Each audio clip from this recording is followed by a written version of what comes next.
ଅନୁଶାସନ ପ୍ରେରିତ କର୍ମ ଗ୍ରନ୍ଥରୁ ପାଠ 7 ଅଧ୍ୟାୟ 34 ଠାରୁ 50 ପଦ ପର୍ଯ୍ୟନ୍ତ।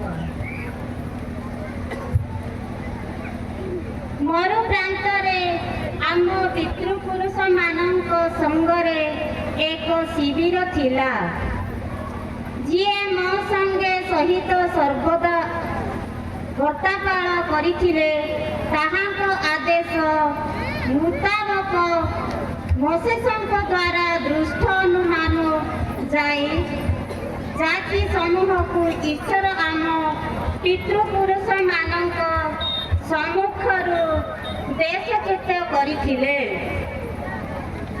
ସେହିମାନଙ୍କ ଦେଶରେ ଯଶୁଆଙ୍କ ଗହଣରେ ଆମ ପିତୃପୁରୁଷମାନେ ପ୍ରବେଶ କରିବା ସମୟରେ ସେମାନେ ତାହାଙ୍କୁ ସଙ୍ଗରେ ଘେନି ଆଣିଥିଲେ।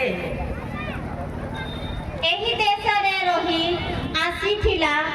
ଏହି ଦାବୀଦ ଈଶ୍ୱରଙ୍କ ସନ୍ନିଧାନରେ ପ୍ରକମ୍ପିତ ଲାଭ କଲେ ଓ ଯାକବଙ୍କ ଈଶ୍ୱରଙ୍କ ସକାଶେ ଗୋଟିଏ ଆଳୟ ନିର୍ମାଣ କରିବା ପାଇଁ ସେ ଅନୁମତି ଭିକ୍ଷା କଲେ। ତଥାପି ଯିଏ ସେହି ଦେବାଳୟ ନିର୍ମାଣ କଲେ ସିଏ ହୋଇଥିଲେ ସଲୋମନ, କିନ୍ତୁ ପରାତ୍ପର ମାନବ ହସ୍ତ ନିର୍ମାଣ ଭବନରେ ବସିତି ସ୍ଥାପନ କରନ୍ତି ନାହିଁ।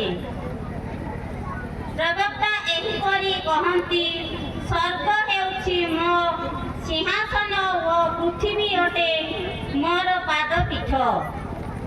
ପ୍ରଭୁ କହନ୍ତି, ତାହା ହେଲେ ମୋ ସକାଶେ ତୁମେ କିଭଳି ଏକ ଆଳୟ ନିର୍ମାଣ କରିବ ଅଥବା ମୋର ବିଶ୍ରାମ ସ୍ଥଳୀ ବା ନାହିଁ? ଏ ସମସ୍ତ କଣ ମୋ ହସ୍ତରେ ଦୃଷ୍ଟ ହୋଇ ନାହିଁ? ଏହା ଈଶ୍ୱରଙ୍କ ବାକ୍ୟ। ଈଶ୍ୱରଙ୍କ ଧନ୍ୟବାଦ। ଜୟ ଜୟ।